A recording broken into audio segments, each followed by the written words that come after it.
नमस्कार, मौसम तक चैनल पर आपका बहुत बहुत स्वागत। मैं हूं Devendra Tripathi. Cyclonic storm Mendes लगातार पश्चिमी और उत्तर पश्चिमी दिशा में आगे बढ़ रहा है। पिछले 6 घंटों का ट्रैक रिकॉर्ड अगर देखें तो तकरीबन 13 किलोमीटर प्रति घंटे की रफ्तार से ये आगे मूव किया है और अनुमान ये है कि ये आज मध्य रात्रि में और कल सुबह के बीच में लैंडफॉल करेगा। फिलहाल इसकी दूरी चेन्नई से लगभग 200 किलोमीटर साउथ ईस्ट की तरफ है, दक्षिण पूर्व की तरफ है। और इस समय जिस स्पीड से आगे बढ़ रहा है, जिस तरह की इंटेंसिटी, जिस तरह का इसको सपोर्ट मिल रहा है, उससे अनुमान यह है कि ये जल्दी ही आज रात लैंडफॉल करने से पहले ही सीवियर साइक्लोनिक स्टॉर्म बन जाएगा। लेकिन सीवियर साइक्लोनिक स्टॉर्म बनने के बाद ये सिस्टम और कमजोर होना शुरू हो जाएगा और जब लैंडफॉल करेगा उस दौरान लगातार ग्रेजुअली कमजोर होगा। आइए जानते हैं कि सैटेलाइट तस्वीरें क्या दिखा रही हैं, किस तरह के बादल इस समय इस साइक्लोन के प्रभाव से बने हुए हैं।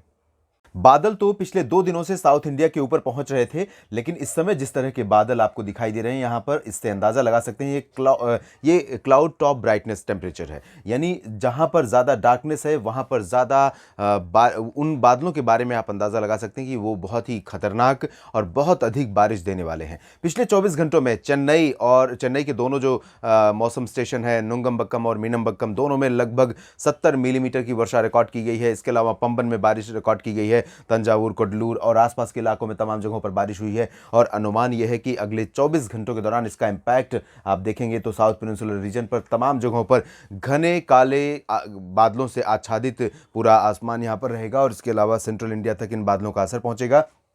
लेकिन बारिश देने वाले बादल सिर्फ आंध्र प्रदेश तक अभी दिखाई दे रहे हैं। इसके ऊपर जो बादल आपको दिखाई दे रहे हैं, चाहे वो महाराष्ट्र हो, मध्य प्रदेश या गुजरात या छत्तीसगढ़, ओडिशा, इन भागों पर इन बादलों का ज़्यादा असर नहीं होगा। पर्वतीय इलाकों के पास से डब्ल्यूडी गुजर रहा है और उसके प्रभाव से यहाँ पर गिलगित बाल्तिस्तान, मुजफ्फराबाद और लद्दाख के बीच में बादल बने हुए हैं। जम्मू कश्मीर और हिमाचल प्रदेश के ऊपर भी कुछ इलाकों में बादल बने हुए हैं। तो आइए जानते हैं कहाँ पर बारिश होने की संभावनाएं इन बादलों से नजर आ रही हैं।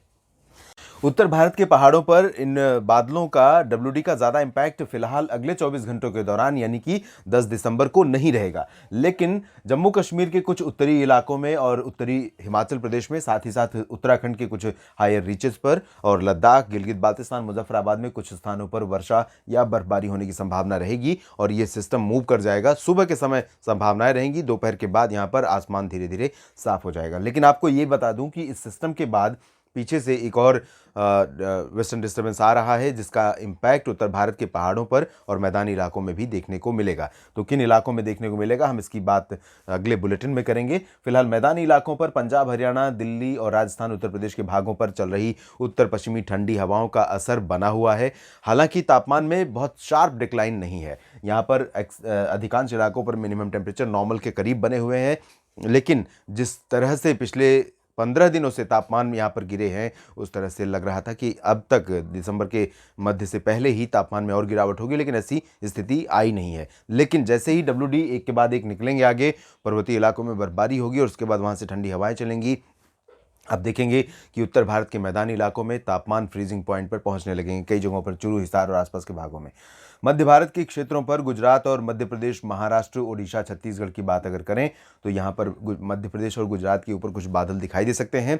लेकिन इन बादलों से उम्मीद आपको 10 दिसंबर को नहीं रहेगी। लेकिन इतना तो तय है कि आने वाले दिनों में माफ कीजिएगा, गुजरात में भी और मध्य प्रदेश के शहरों में भी बारिश होने की संभावनाएं जरूर हैं। अगले एक सप्ताह के दौरान जो सिस्टम साइक्लोनिक स्टॉर्म यहाँ पहुंच रहा है मेंडस, इसके प्रभाव के साथ साथ अन्य मौसमी फैक्टर ऐसे होंगे जिनके चलते मध्य प्रदेश पर और गुजरात के कुछ इलाकों में बारिश होगी। फिलहाल 10 दिसंबर को अनुमान यह है कि विदर्भ में, मराठवाड़ा, मध्य महाराष्ट्र और कोंकण गोवा के दक्षिणी शहरों में, दक्षिणी छत्तीसगढ़, दक्षिणी ओडिशा के कुछ इलाकों पर हल्की वर्षा रिकॉर्ड की जाएगी। और इंटेंसिटी वाइज अगर देखें तो महाराष्ट्र के दक्षिणी हिस्से जो हैं, सतारा और आसपास के इलाके, साथ ही साथ सिंधुदुर्ग और गोवा, इन भागों में मॉडरेट रेन हो सकती है। बाकी जगहों पर सिर्फ लाइट रेन या बूंदाबांदी की संभावनाएं नजर आ रही हैं।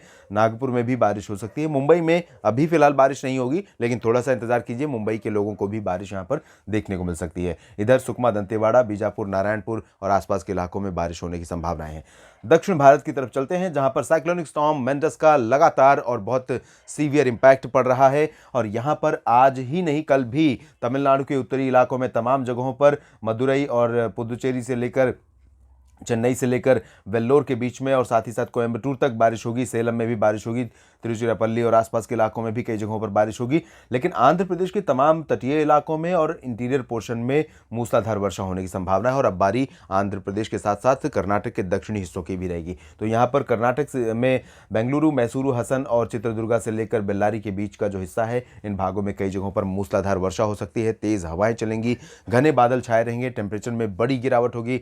मैक्सिमम टेम्परेचर तकरीबन 7-8 डिग्री नीचे चला जाएगा पिछले दिनों की तुलना में। और उत्तरी आंतरिक कर्नाटक में भी लंबे समय के बाद यहां पर गदग, गुलबर्गा, रायचूर समेत तमाम आंतरिक शहरों में बारिश होने की संभावनाएं बन रही हैं। तटीय कर्नाटक और केरल में लाइट रेन होने के आसार दिखाई दे रहे हैं। तेलंगाना में भी कुछ स्थानों पर वर्षा की गतिविधियां देखने को मिलेंगी। इंटेंसिटी यहां पर बढ़ेगी अगले 24 घंटों के बाद, लेकिन खम्मम और हैदराबाद में अगले 24 घंटों में हल्की से मध्यम बौछारें गिरने की संभावना है।